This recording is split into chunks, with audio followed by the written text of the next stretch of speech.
हमारे बीच में मोहन यादव जी हैं, माननीय मुख्यमंत्री मध्य प्रदेश। तालियों की गड़गड़ाहट से हम इनका स्वागत करें। दिखा के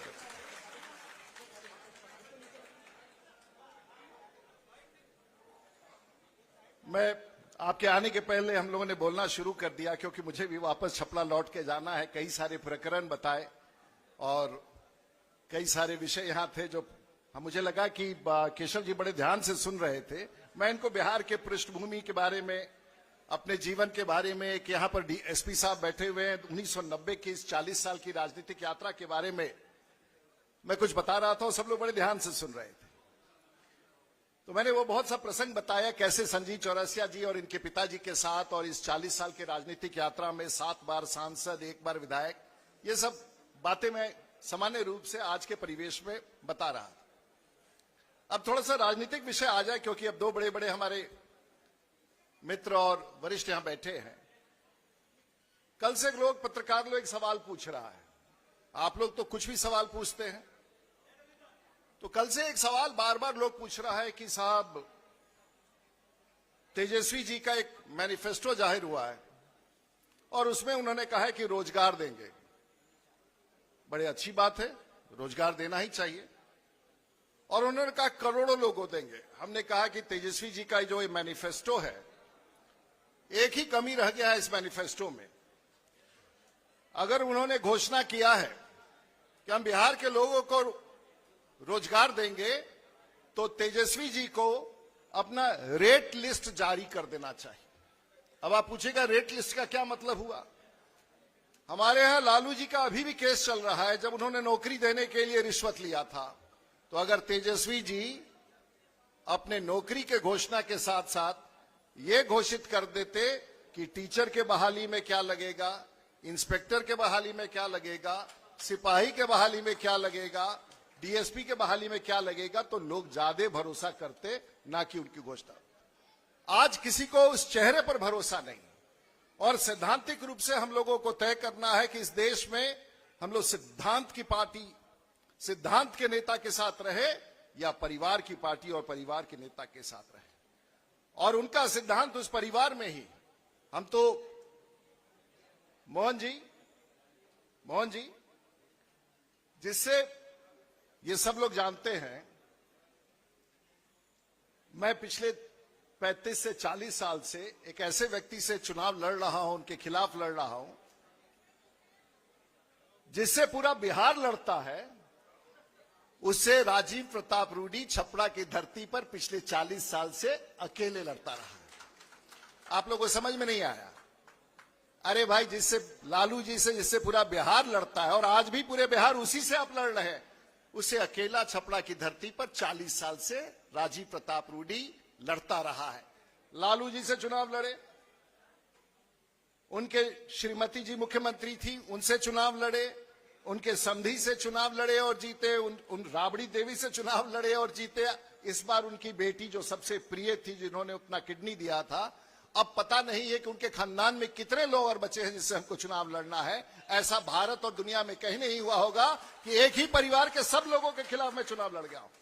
अब मैं शायद Guinness book of world record में भी चला जाऊं कि एक परिवार से खिलाफ लड़ने वाला व्यक्ति आखिर कौन है।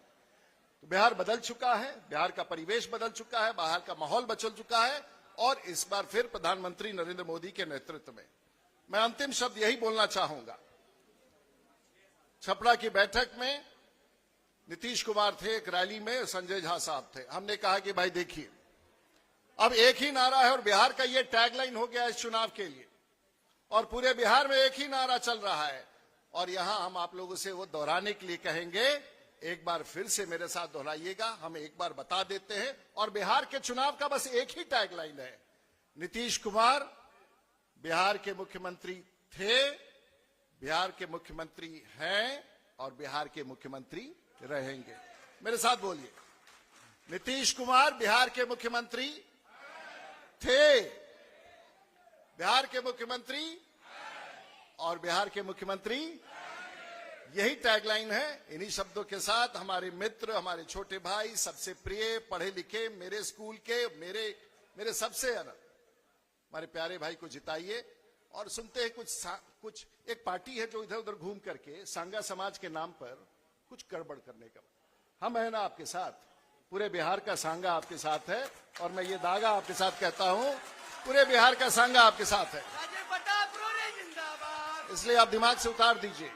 जब मेरी आवाज पर पूरा बिहार तैयार है तो संजीव चौरसिया तो मेरे छोटे भाई हैं, क्यों ना तैयार हो। बहुत बहुत बधाई। मोहन जी आप आए, सभा में बारिश के कारण सब कुछ अस्त व्यस्त रहा, आप आए, बहुत बहुत धन्यवाद।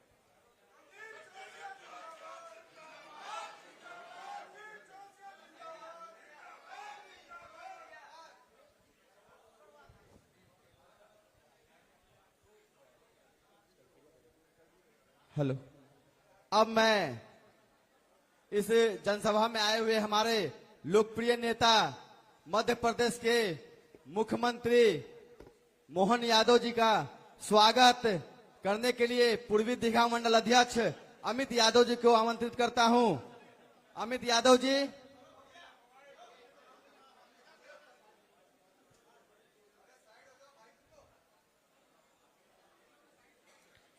अमित यादव जी हमारे मध्य प्रदेश से मुख्यमंत्री मोहन यादव जी का स्वागत, जोरदार तालियों से इनका स्वागत करें।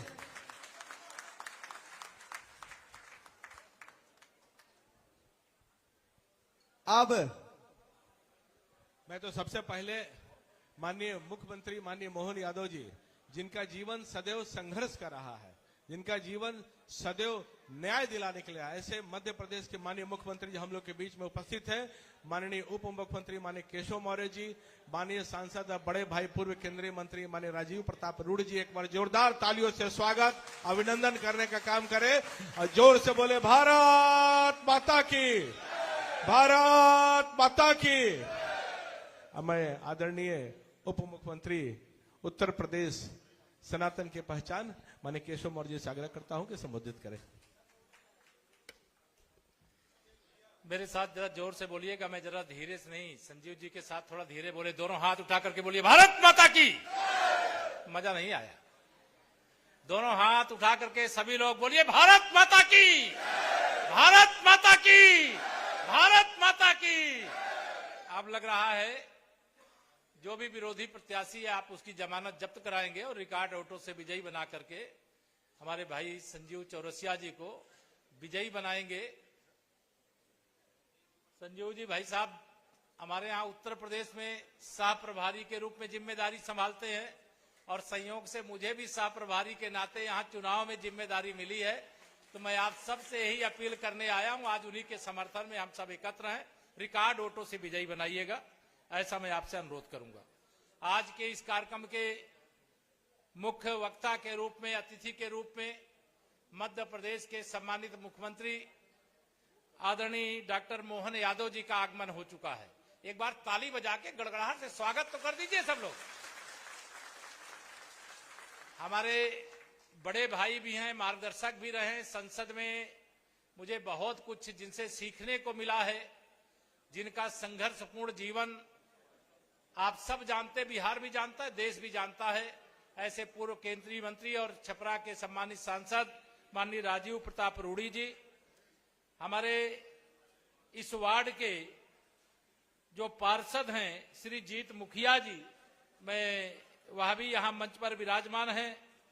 हमारे पार्षद प्रतिनिधि श्रीमान पप्पू माझी जी और हमारे पार्षद प्रतिनिधि श्री धीरू चंद्रवंशी जी, हमारे वार्ड पार्षद श्रीमती सुचिता देवी जी और सम्मानित श्री ब्रजभूषण मेहता जी, मंडल दीघा के अध्यक्ष श्री पुरुषोत्तम पासवान जी, हमारे पूर्व मंडल अध्यक्ष अचल सिन्हा जी, श्रीमान ब्रजेश चौरसिया जी, चंद्रवंशी मुखिया जी और यहां उपस्थित तमाम वरिष्ठ भारतीय जनता पार्टी और एनडीए के नेता, पदाधिकारी, कार्यकर्ता साथियों, यहां उपस्थित मेरे पत्रकार मित्रों, मैं तो चुनाव की घोषणा से पहले ही यहां पर सह प्रभारी बनकर के आया हूं। मुजफ्फरपुर केंद्र बना करके लगातार चुनाव प्रचार का हिस्सा बनने का मुझे मौका मिल रहा है, लेकिन मैंने बिहार के अंदर जो देखा है, 20 साल से बिहार में आदरणीय श्री नीतीश कुमार जी के नेतृत्व में एनडीए की सरकार है और 2 कार्यकाल पूरा करके तीसरा कार्यकाल माननीय प्रधानमंत्री श्री नरेंद्र मोदी जी के नेतृत्व में देश में सरकार है। लेकिन पूरे बिहार में अगर किसी से भी पूछ लो, क्या आप माननीय प्रधानमंत्री श्री नरेंद्र मोदी जी या मुख्यमंत्री श्री नीतीश कुमार जी से नाराज हैं क्या, उनकी सरकार से नाखुश हैं क्या, तो बिहार में राष्ट्रीय जनता दल के गुंडों, अपराधियों, माफियाओं के अलावा कोई ऐसा कहने वाला नहीं मिलेगा कि डबल इंजन सरकार से कोई नाखुश है। कोई नाखुश है क्या? जोर से बोलिए, कोई नाखुश है क्या? इतना लोकप्रिय नेतृत्व देश का और बिहार का हमारे पास है, जिनकी जोड़ी के अगुवाई में 2025 का विधानसभा चुनाव बिहार का हम लोग लड़ रहे हैं। और इस चुनाव में मैं आप सब लोगों से यहां पर कहने के लिए आया हूं कि बिहार का इतिहास आदरणीय अभी रूडी साहब जो बता रहे थे, अभी भी लोगों को यह विश्वास नहीं होता कि बिहार इतना बदल गया। लेकिन मैं आपको विश्वास के साथ आज यह कह सकता हूं बिहार में घूमते हुए कि जितना विकास उत्तर प्रदेश का हम लोगों ने 9 वर्षों में किया है, उससे बहुत अधिक विकास बिहार का 20 साल की एनडीए की सरकार में हुआ है। आपको 15 साल का गड्ढा, 15 साल का श्री लालू यादव जी के जंगल राज का गड्ढा यहां पर श्री नीतीश जी की अगुवाई में पाटना पड़ा है, वही हाल उत्तर प्रदेश का था। लेकिन आज दोनों प्रदेश विकास के पथ पर आगे बढ़ गए। आज विकास एक सच्चाई है जिसका वर्णन अगर आपके सामने अब मैं करूंगा। यहां मरीन ड्राइव, ये कहा जाता था कि ये मुंबई में है, लेकिन मुंबई वाले भी पटना आएंगे तो कहेंगे मरीन ड्राइव तो यहां पटना में बन गया, वह भी मुंबई से अच्छा बन गया। और जो भी आता है वो देखने के लिए जाता है। मुझे तो कोई बता रहे थे कि श्री लालू प्रसाद यादव जी भी कभी कभी सुबह टहलने के लिए वहां जाते हैं, तो उनको याद आना चाहिए जंगल राज से विकास नहीं होता। सुशासन, भ्रष्टाचार मुक्त जब शासन होता है तब विकास होता है। उस विकास के कारण हर गांव तक सड़क बनी है। पटना बिहार की राजधानी है और बिहार की राजधानी आज शायद पटना किसी भी बिहार के कोने से अगर कोई आना चाहेगा 2 से 2.5 घंटे में पटना पहुंच जाएगा। बताओ पहुंच जाएगा कि नहीं पहुंच जाएगा? ये परिवर्तन कैसे आया? ये डबल इंजन सरकार के कारण से आया है। ये माननीय मोदी जी, माननीय नीतीश जी की जोड़ी के कारण से आया है। आप सबने कमल खिलाया, एनडीए को जिताया, इससे देश आगे बढ़ रहा है, इससे बिहार आगे बढ़ रहा है।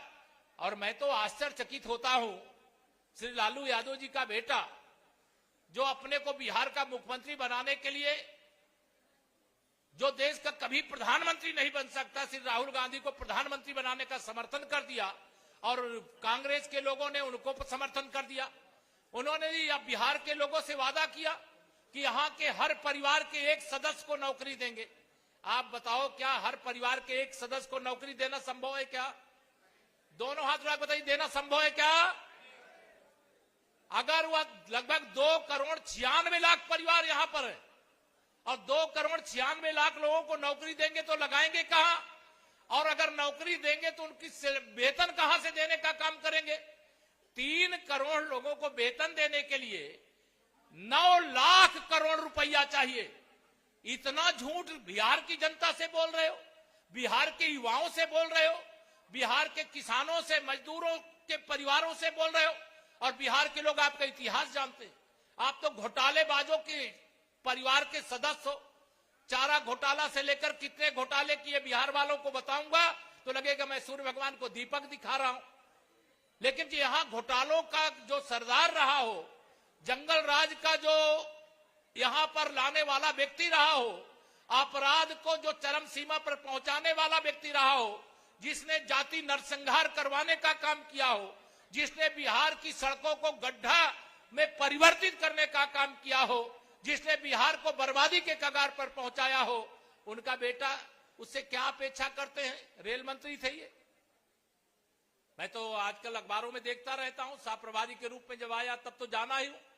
रेल मंत्री थे श्री लालू प्रसाद यादव जी। बिहार के लोगों को नौकरी दिलाने के बदले उनकी जमीनें लिखा लिए। लिखा है कि नहीं लिखा है? उसका मुकदमा चल रहा है। बच करके रहना, वादा किए नौकरी दिलाने का, कहीं जमीन मत लिख देना। यद्यपि सरकार इनकी आने वाली नहीं, अभी 2047 तक का के लिए एकदम ब्रेकअप है। जब तक विकसित भारत और विकसित बिहार नहीं बन जाएगा तब तक न देश में कांग्रेस आएगी और न बिहार में राष्ट्रीय जनता दल आएगी। यह पूरा विश्वास रखना, उसके लिए तैयार भी रहना।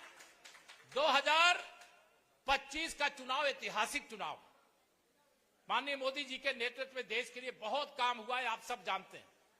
पूरी दुनिया की बड़ी बड़ी शक्तियां, महाशक्तियां मोदी जी के नेतृत्व में भारत के विकास से घबराई हुई। और मोदी जी और नीतीश जी की जो जोड़ी है, इस जोड़ी से देश के जो राजनीतिक विरोधी हैं, एनडीए के विरोधी हैं, भाजपा के विरोधी हैं, मोदी जी के विरोधी हैं, नीतीश जी के विरोधी हैं, वह भी घबराए हुए। उनको लगता है कि अगर यह जोड़ी बिहार में भी सफल हो गई तो लोकसभा चुनाव 2024 का जब हुआ, मेरे मित्रों आप सब जानते हैं 2024 में इन लोगों ने बहुत दुष्प्रचार किया था और जिसके कारण 8-10 सीटें ये महागठबंधन के लोग जीत गए बिहार में।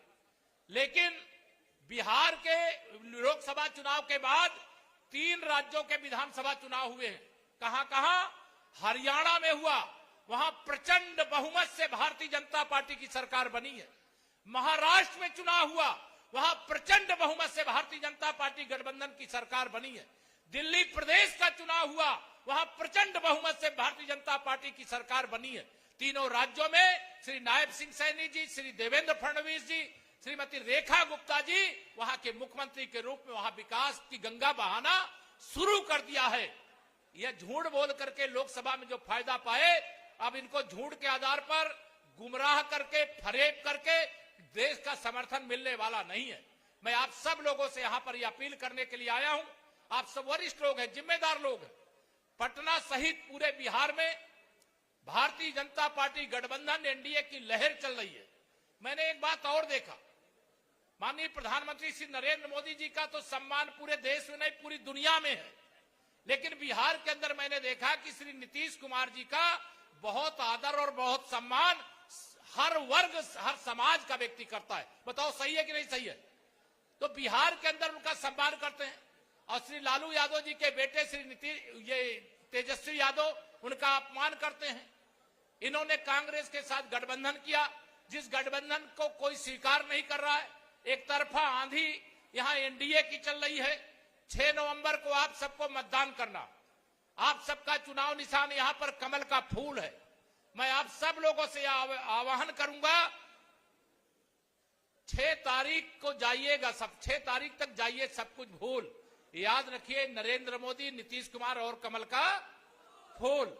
विकास के लिए लक्ष्मी जी की जरूरत होती है, और लक्ष्मी जी कोई लालटेन में बैठ, में नहीं जानता यहां विरोधी प्रत्याशी कौन है, कोई लालटेन में बैठ के आती हैं क्या? वो तो कमल के फूल पर बैठ करके आती हैं। और विकास करना है, आपने विकास किया। श्री संजीव चौरसिया जी बहुत वरिष्ठ नेता हैं। मैं ये पूरे विश्वास से कह सकता हूं कि श्री संजीव चौरसिया जी को आप इस बार विधायक बनाएंगे, लेकिन मैं जानता हूं माननीय मोदी जी और राष्ट्रीय नेतृत्व इन्हें कुछ और बना करके भेजने का काम करेगा, ये मेरा विश्वास है। आप मत चूक जाना, आपको चूकना नहीं, आप अपनी पूरी ताकत दिखाने का काम करिएगा। बताओ, जीत करके रिकॉर्ड वोटों से जिताओगे? यहां प्रत्याशी संजीव चौरसिया जी नहीं, यहां प्रत्याशी मानिएगा कि माननीय प्रधानमंत्री श्री नरेंद्र मोदी जी हैं। यहां पर प्रत्याशी आदरणीय श्री नीतीश कुमार जी हैं। यहां प्रत्याशी आदरणीय श्री डॉक्टर मोहन यादव जी मुख्यमंत्री मध्य प्रदेश है। यहां प्रत्याशी आदरणीय वरिष्ठ नेता श्री राजीव प्रताप रूडी जी हैं। यहां के प्रत्याशी उत्तर प्रदेश के उप मुख्यमंत्री केशव प्रसाद मौर्य को भी मान करके, और जो भी नेतृत्व उसको मान करके आप अपना आशीर्वाद समर्थन दीजिएगा। मैं पूरे विश्वास से कहता हूं, अभी 20 साल में जो आपने देखा है वो झांकी है, पूरी पिक्चर बाकी है, ध्यान रखना। देश और दुनिया के अंदर आप बताइए, श्री राहुल गांधी जो कांग्रेस का एक ऐसा नेता है जिसके जुबान में लगाम नहीं है, अपने उम्र में इतने बड़े देश के माननीय प्रधानमंत्री श्री नरेंद्र मोदी जी, यह सही है कि वो एक गरीब परिवार से आते हैं, यह भी सही है कि वो अति पिछड़े वर्ग से आते हैं, यह भी सही है कि उन्होंने बचपन में चाय बेच करके अपने परिवार के पालन पोषण में अपने पिताजी का सहयोग किया, लेकिन गांधी परिवार इतना अहंकार में डूब जाएगा कि माननीय प्रधानमंत्री श्री नरेंद्र मोदी जी का अपमान करेगा। और बिहार की धरती पर आकर के, जिस बिहार में मैं भी छठ पूजा पर यहां रहा हूं, और छठ पूजा का जो यहां पर अनुष्ठान होता है, व्रत होता है, पूजा होती है, उसको देख करके मैं तो बहुत आनंदित अपने आप को महसूस करता हूं, गौरवान्वित महसूस करता हूं कि इस बार छठ पूजा का मैं हिस्सा बना। लेकिन इसी धरती पे आकर के श्री राहुल गांधी, तेजस्वी यादव जी के दोस्त छठ पूजा को ड्रामा कहने का महापाप किया है, और इसकी सजा बिहार के लोगों, दीघा के लोगों, पटना के लोगों इतनी करारी सजा दीजिएगा। वैसे छठ मैया की ऐसी कृपा है कि एक तरफा आंधी चल रही है। मुझे तो 2025 में ऐसा लग रहा है कि 2010 में जो रिकॉर्ड विजय आप सब लोगों ने दिलाने का काम किया था एनडीए को, 200 से अधिक सीटें, हो सकता है कि इस बार भी 200 से अधिक सीटें बिहार के अंदर आप जीतें। इनके पास, विरोधियों के पास कोई मुद्दा नहीं है। वो कहते हैं नीतीश कुमार जी को मुख्यमंत्री पद का प्रत्याशी क्यों नहीं घोषित किया। अभिमानी राजीव प्रताप रूडी जी ने भी कहा है, हमारे सब नेता कहें, ना तो देश में प्रधानमंत्री पद की वैकेंसी है और ना तो बिहार में मुख्यमंत्री पद की वैकेंसी है। देश के प्रधानमंत्री माननीय श्री नरेंद्र मोदी जी हैं और बिहार के मुख्यमंत्री आदरणीय श्री नीतीश कुमार जी हैं। और 6 तारीख और 11 तारीख के मतदान के बाद जब 14 तारीख को मतगणना होगी, जो एनडीए का विधायक दल है वो बैठेगा और श्री नीतीश कुमार जी को अपना नेता चुन करके फिर नीतीश कुमार जी के नेतृत्व में सरकार बनाने का काम करेगा। ये भ्रम फैलाने का काम मत करो। आपके पास कोई मुद्दा नहीं तो मैदान छोड़ करके भाग जाओ। जनता आपका साथ नहीं दे रही तो दुष्प्रचार करना बंद करो। भ्रष्टाचार के दलदल में डूबे हुए लोगों, बिहार को लूटने वाले, देश को लूटने वाले, ये जान लो माननीय नरेंद्र मोदी जी ने क्या कहा था कि न मैं खाऊंगा न खाने दूंगा, और जिसने भी मेरे देश को, मेरे बिहार को लूट करके खाया है, जांच कराऊंगा। जिस बेईमान ने कहीं पर भी गरीबों को, बिहार को, देश को लूट करके दबा करके रखा होगा, पाई पाई वसूल करके, देश की भलाई में, गरीब की भलाई में, बिहार की भलाई में लगा देने का काम करूंगा। ये मोदी की गारंटी है। कोई भ्रष्टाचारी बचने वाला नहीं है। आज हमारा भी संकल्प पत्र आया है, आप सब जानते हैं। हमने संकल्प पत्र में जो वादा किया है आप उसको पढ़िएगा। जो संकल्प पत्र में वादा हुआ है वह पूरा करने वाला वादा है। और जो श्री तेजस्वी यादव जी ने घोषणा पत्र जारी किया है वो कभी ना पूरा होने वाला वादा है। 50 साल का पूरा बजट अगर बिहार के अंदर एक साल में खर्चा कर दो या भारत सरकार का पूरा बजट दे दो तो भी श्री तेजस्वी यादव जी ने जो वादा किया है वह पूरा नहीं कर सकते, या केवल सत्ता प्राप्त करना चाहते हैं। सत्ता के बिना जैसे पानी के बिना मछली तड़पती है, वैसे श्री राहुल गांधी, श्री तेजस्वी यादव तड़प रहे हैं और इनको तड़पते हुए देखते रहिए। बिहार के लोगों, आपने इनको वेंटिलेटर पे पहुंचाया है, आईसीयू में पड़े हुए हैं। ध्यान रखना, सजग रहना, सावधान रहना, स्वयं जानो, लोगों को बताओ। जो आईसीयू में पड़े हुए हैं इनको ऑक्सीजन देने की गलती मत करना। ये बिहार को बर्बाद करने के लिए चुनाव लड़ रहे हैं। हम बिहार को विकसित बिहार बनाने के लिए चुनाव लड़ा रहे हैं। आप सब बहुत देर से यहां पर बैठे हुए हैं, मौसम विपरीत हो गया और विपरीत मौसम में भी आप इतनी बड़ी संख्या में यहां पर आए हैं। ये गुरु गोविंद सिंह जी की धरती यहीं पर उनका जन्म हुआ है, पटना साहिब में ही, और उनका कहना था 1.25 लाख से एक लड़ाऊं। तो यहां पर जो बैठे हुए हैं ये लाखों वोटों के अंतर से श्री संजीव चौरसिया जी को विजयी बनाने की सामर्थ्य रखते हैं। आप विश्वास रखना, जो कहा वो किया। ये विरोधी हमारे ऊपर आरोप लगाते थे हम अयोध्या में श्री रामलला की जन्मभूमि पर भव्य मंदिर निर्माण के आंदोलन के सिपाही, और जब रामलला का भव्य मंदिर नहीं बन पा रहा था, न्यायालय के अंदर प्रकरण चल रहा था, तो ये विरोधी कहते थे कि भाजपा वाले नारा लगाते रामलला हम आएंगे, मंदिर भव्य बनाएंगे, लेकिन तारीख नहीं बताएंगे। लेकिन जब तारीख बताया तो ये प्राण प्रतिष्ठा समारोह में भी नहीं आए थे। ये आपको ध्यान रहना चाहिए। राम रथ यात्रा निकली थी, आप सबको मालूम होगा। इसी बिहार में मुख्यमंत्री कौन थे? श्री लालू प्रसाद यादव जी थे, और श्री लालू प्रसाद यादव जी ने माननीय श्री लाल कृष्ण आडवाणी जी की रथ यात्रा को रोक करके उनको गिरफ्तार करने का काम किया। और आज डंके की चोट से कह रहे हैं रामलला का भव्य मंदिर बनकर के तैयार हो गया। सीता मैया का भव्य मंदिर बन करके तैयार होने जा रहा है। रोक सको तो रोक लो। देश की जनता का, बिहार की जनता का समर्थन है और जो अच्छे काम है वह सब करेंगे। भगवान तथागत की विरासत को भी आगे बढ़ाने का काम करेंगे। बिहार तो ऐतिहासिक धरा है। यहां तो जननायक जिनको जब कहा जाता है कर्पूरी ठाकुर जी, उनको भारत रत्न का सम्मान दिया। देश के प्रधानमंत्री स्वयं उनके वहां पर गए। तो मैं आप सबसे बहुत लंबी बातें ना कह करके यही निवेदन करूंगा कि आने वाली 6 तारीख को आप सब अपने आप को प्रत्याशी समझिएगा। प्रत्याशी क्योंकि संजीव जी विधायक हैं और आप सबके बीच में लगातार जा रहे हैं, लेकिन इसके बाद भी आप सब अपने आप को प्रत्याशी समझ करके मेरा बूथ सबसे मजबूत का संकल्प लेकर के बड़े अंतर से कमल खिला करके इनको विधानसभा में रिकॉर्ड वोटों से विजयी बना करके भेजने का काम करिए। यही निवेदन करके देता हूं अपनी बाड़ी को विराम। दोनों हाथ उठा करके बोलिए जय श्री राम, जय श्री राम। बहुत बहुत धन्यवाद।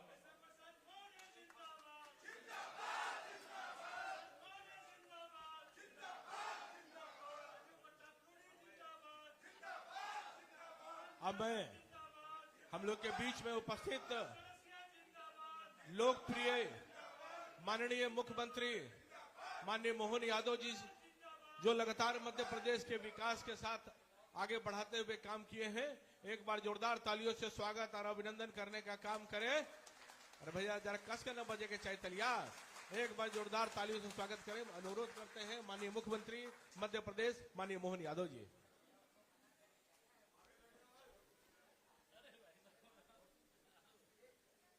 आज की इस सभा में हमारे बीच अभी अभी जिनने अपना भाषण दिया, हमारे अभिन्न मित्र और उत्तर प्रदेश के उप मुख्यमंत्री श्रीमान केशव प्रसाद मौर्य जी, इसी सभा में बिहार से अपना अजय रथ लगातार निकालने वाले हमारे अभिन्न मित्र भाई और पूर्व केंद्रीय मंत्री माननीय सांसद श्रीमान राजीव प्रताप रूडी जी, जरा जोरदार ताली वाली बजा करके अपना अभिनंदन और आशीर्वाद दे संजीव चौरसिया जी को, रूडी जी को, केशव प्रसाद मौर्य जी को।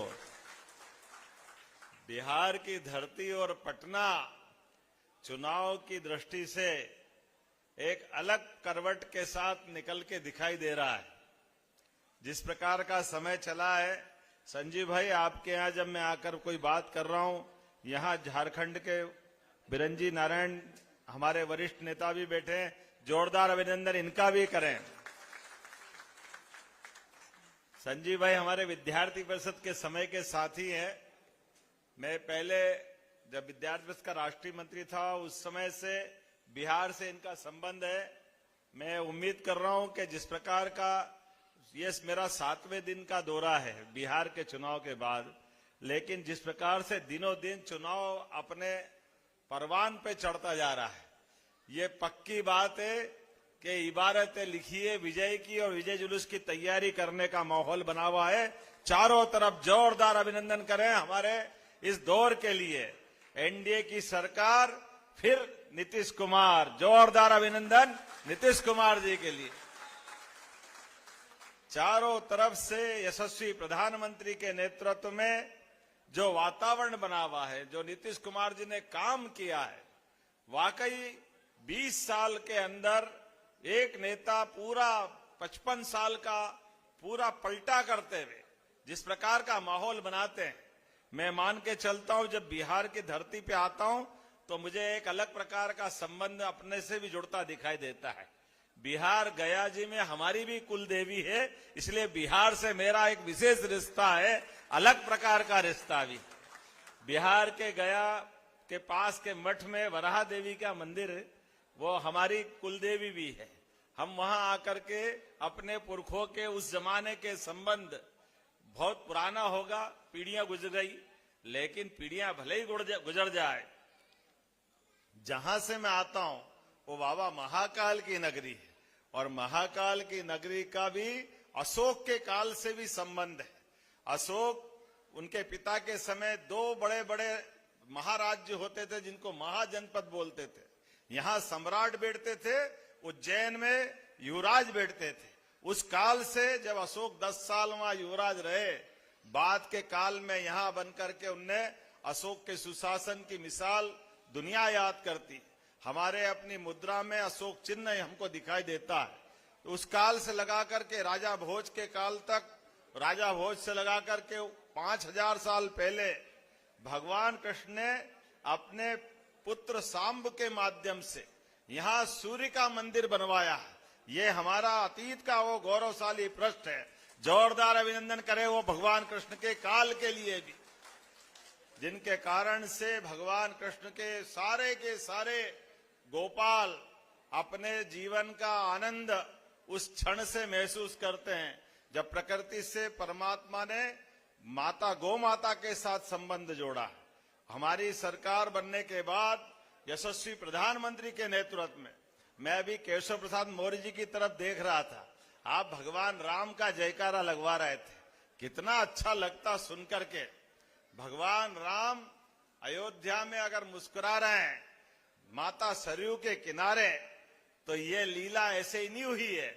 सुप्रीम कोर्ट ने तो 3 तलाक के मामले में भी फैसला दिया था, लेकिन क्या हुआ, कांग्रेस ने पूरा फैसला बदल दिया। सुप्रीम कोर्ट का निर्णय धरा रह गया। लेकिन अब 56 इंच वाले की सरकार है, यशस्वी प्रधानमंत्री नरेंद्र मोदी जी की सरकार है। जोरदार अभिनंदन मोदी जी के लिए भी करिए, जिनके कारण से सुप्रीम कोर्ट का फैसला होता है। और बिहार वालों को भी धन्यवाद देता हूं। बिहार सहित पूरे देश में फैसले के साथ चींटी भी नहीं मरती है और भगवान राम के धाम का धूमधाम से भूमि पूजन होता, आनंद आता। यह है सरकार चलाने के तरीके, यह है भावना। और लेकिन भगवान की कृपा है, भगवान राम भी मुस्कुरा रहे हैं। और यशस्वी प्रधानमंत्री के नेतृत्व में 2022 में बाबा महाकाल के महालोक का भी लोकार्पण हुआ। एक बार बाबा महाकाल की जयकारा लगाए, महाकाल महाराज की। महाकाल की धरती से मैं वहीं से विधायक और विधानसभा होने के नाते से हमने माननीय प्रधानमंत्री जी से निवेदन किया कि मंदिर तो 250 साल पुराना है, लेकिन आपके आशीर्वाद से हमारी सनातन संस्कृति फिर जीवंत करने की जरूरत है। इसलिए बाबा महाकाल का महालोक भी बना। तो महाकाल के भगवान पक्के भक्त हैं हमारे प्रधानमंत्री जी, तभी तो बाबा विश्वनाथ के धाम पे चुनाव लड़ने गए। जब काशी विश्वनाथ का आनंद आ गया तो महाकाल का महालोक का भी आनंद आना चाहिए। जब भगवान श्री राम का आनंद आया है तो अब बताओ, इतने सारे आनंद में कृष्ण कन्हैया ने क्या बिगाड़ा है? जमुना जी का कृष्ण कन्हैया, सबकी आंखों का तारा, वहां आनंद आना चाहिए या आना चाहिए? तो कृष्ण कन्हैया मुस्कुराना चाहिए कि नहीं मुस्कुराना चाहिए? बोला कृष्ण कन्हैया लाल की। ये जो चुनाव है, ये चुनाव इस दौर का है। यशस्वी प्रधानमंत्री सब क्षेत्रों में काम कर रहे हैं, देश के दुश्मनों से भी निपटने का काम कर रहे हैं। और भगवान राम और कृष्ण की धरती है भारत, और भारत के अंदर ये जो 2 धारा 2 देवताओं के माध्यम से सभी लोगों को जो रोमांचित करते, जिनके आशीर्वाद से हमारी सनातन संस्कृति पुष्पित पल्लवित होती है। ऐसे में भगवान राम का आनंद जब धाम में अयोध्या में आनंद दे रहा है तो मथुरा का भी आनंद आ रहा चाहिए। एक श्लोक है, उस श्लोक का आनंद है, अयोध्या मथुरा माया काशी कांची अवंतिका पुरी द्वारावतिश्चैव सप्तैते मोक्षदायिका। तो मथुरा का आनंद कैसे रह सकता है? तो ये चुनाव हमको याद रखना, दिल्ली का भी इसी से जुड़ा हुआ संबंध है। जब 15 लाख करोड़ से बिहार का आनंद बढ़ाया तो हमारे अपने मथुरा का आनंद भी आना चाहिए। ये उप मुख्यमंत्री जी भी बैठे हैं, राजू भैया आना चाहिए कि नहीं आना चाहिए? ये हमारे लिए सौभाग्य की बात है। चारों तरफ सभी दूर जिस प्रकार का वातावरण बना हुआ है हमारी सरकार के माध्यम से, मैं तो माननीय प्रधानमंत्री और भारतीय जनता पार्टी को धन्यवाद देना चाहूंगा। धन्यवाद का कारण भी बताता हूं। हमारी अपनी इस पार्टी के बनने के बाद हमने अपनी सरकार लगातार चलाई। पूरे प्रदेश के अंदर सिंचाई का, बिजली का पूरा प्रदेश, जैसे बिहार बदला है कमोबेश उसके साथ मध्य प्रदेश भी बदला है। लेकिन उससे ज्यादा आनंद तब आ रहा है जब हमारी सरकार वापस 2003 में बनी और मेरे जैसे व्यक्ति को, जिनके परिवार में कोई विधायक नहीं, कोई सांसद नहीं, मंत्री का तो सवाल ही नहीं उठता और मुख्यमंत्री की कल्पना भी नहीं कर सकते। लेकिन केवल भारतीय जनता पार्टी है जो हमारे से गरीब परिवार के व्यक्ति को भी आज मुख्यमंत्री का पद देती। ये है पार्टी और पार्टी की प्रतिबद्धता।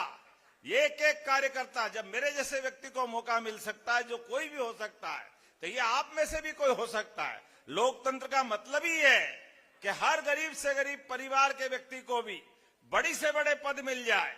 मित्रों, ये लड़ाई इसी बात की है। एक तरफ एक खानदान के लोग लड़ रहे हैं और एक तरफ आम व्यक्ति के परिवार से निकला हुआ व्यक्ति आज देश का प्रधानमंत्री बनता है। जोरदार अभिनंदन नरेंद्र मोदी जी के लिए भी करिए। गरीब परिवार का व्यक्ति, चाय बेचने वाले परिवार का व्यक्ति, पिछड़े वर्ग का व्यक्ति अगर प्रधानमंत्री बनता है तो ये हमारे लिए गौरव की बात। आजादी के पहले चंद्रशेखर आजाद, भगत सिंह, सारे क्रांतिकारी, सारे स्वतंत्रता सेनानियों, इनने जो लड़ाई लड़ी थी वो लड़ाई जनतंत्र की लड़ाई थी, जनता की लड़ाई थी। और यहां से तो हमको अलग ही आनंद आता है।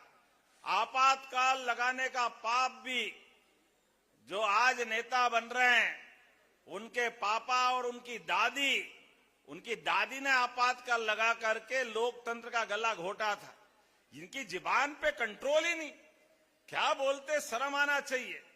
कहां अटल बिहारी वाजपेयी जैसा व्यक्ति 50 साल तक अपोजिशन में रहकर नेता प्रतिपक्ष बनकर के दुनिया के अंदर भारत का मान सम्मान बढ़ाता है। जोरदार अभिनंदन अटल बिहारी वाजपेयी जी के लिए करिए, जिनकी वाणी में ओज, भाव में तेज और जिस प्रकार से उनने काम किए। छोटे से छोटे गांव के अंदर प्रधानमंत्री सड़क देकर के उन्होंने गांव वालों का मान सम्मान बढ़ाया और अपने में से वर्तमान के प्रधानमंत्री किसानों को किसान सम्मान निधि देकर के, एक सीमा पे जवान, दूसरा किसान, दोनों का बराबरी से निगाह देखने वाले माननीय प्रधानमंत्री जी। लेकिन दुर्भाग्य के साथ कहना पड़ेगा, आज के नेता प्रतिपक्ष क्या भाषा बोलते। मैं तो हम अपने उज्जैन में था, ऐसे ही छठ मैया के कार्यक्रम में आनंद ले रहा था, लेकिन ऐसा अपमान कभी नहीं हुआ जैसा नादान इस नेता प्रतिपक्ष ने किया है। इसकी जितनी निंदा की जाए कम है। वो जिस दिन चुनाव है 6 तारीख के दिन, आपकी उंगली से इतनी बार बटन दबाओ कमल के फूल का कि चाहे बटन टूट जाए लेकिन आनंद आ जाए, सारा हिसाब चूकता हो जाना चाहिए। हमारे बीच में से भाव होना चाहिए। मैं तो आश्चर्य करता हूं कि कैसे ये मुंह से निकल सकता है। छठ मैया का अपमान करेंगे, बिहार के लोगों का अपमान करेंगे, लेकिन पूरी कंपनी बिगड़ी हुई। इनके राष्ट्रीय अध्यक्ष कहते कि छोटा मोटा राज्य होगा बिहार, इनकी साथ वाले कहते ममता की ये सारे बिहारी बदमाश होते हैं। आप बताओ, शर्म आना चाहिए, डूब मरना चाहिए। हम गाली खाने के लिए है क्या? किसी भी प्रकार से ऐसी भाषा बोलने वाले का लोकतंत्र में कोई स्थान नहीं होना चाहिए। आज इस अवसर पर जब मैं अपने मध्य प्रदेश से यहाँ आया हूं तो 2 कारण से आया हूं। पटना ये राजधानी भी है, यहाँ की हवा सब तरफ फैलती है। ऐसे समय में जैसे मैंने कहा कि हमारी सरकार बनने के बाद भगवान कृष्ण के जो तीर्थ है हमारे यहाँ मालूम पड़ेगा। भगवान कृष्ण ने कंस को तो मारा, लेकिन कंस के मारने के बाद शिक्षा का क्या महत्व है ये उस काल में भी उनने बताया। भगवान ने कंस को मारने के बाद कुर्सी नहीं पकड़ी, कुर्सी को उनके नाना जी को बिठाया, वो शिक्षा ग्रहण करने उज्जैन आए। 14 विद्या, 64 कला, 4 वेद, उपनिषद, पुराण सब पढ़ने के बाद उनने शिक्षा ग्रहण की। तो हम सब भी एक संकल्प करें, अपने बच्चों को पढ़ाए लिखाए आगे बढ़ाए। निश्चित रूप से आगे बढ़ने के लिए शिक्षा का महत्व है। इसलिए हमारी सरकार ने बनने के बाद जहां जहां लीलाएं भगवान की मध्य प्रदेश में भी हुई, भगवान कृष्ण की, वहां वहां हम उनके देवालय बनाने वाले, तीर्थ बनाने वाले।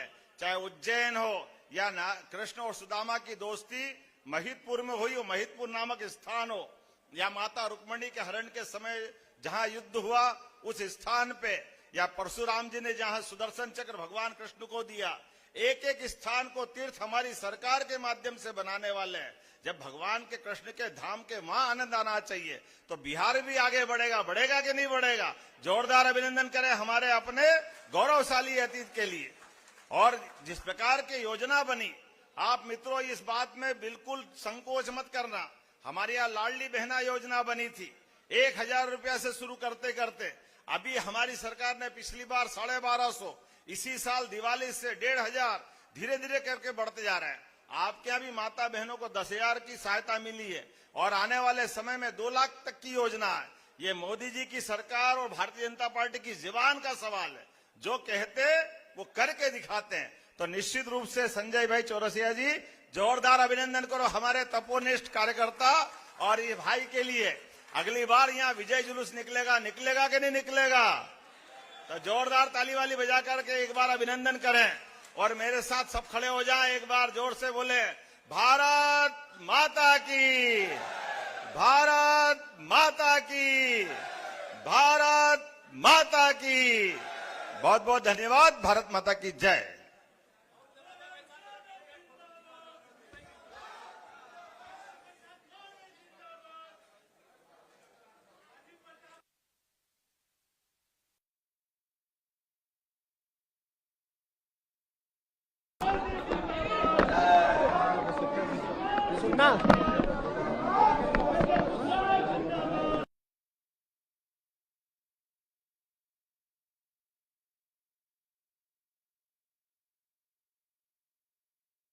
केवल इस दिखा के कार्यक्रम के लिए आए। बहुत बहुत धन्यवाद, बहुत बहुत स्वागत। हमें राजीव प्रताप जी भी सब कार्यक्रम को छोड़ कर आए और पंजाब जी माने केशव मौर्य जी भी मुजफ्फरपुर से केवल इसी कार्यक्रम के लिए आए। बिहार वासियों के लिए आप बड़ी संख्या में उपस्थित हुए हैं। अचल भाई से आग्रह है कि धन्यवाद ज्ञापन करेंगे अचल कुमार जी।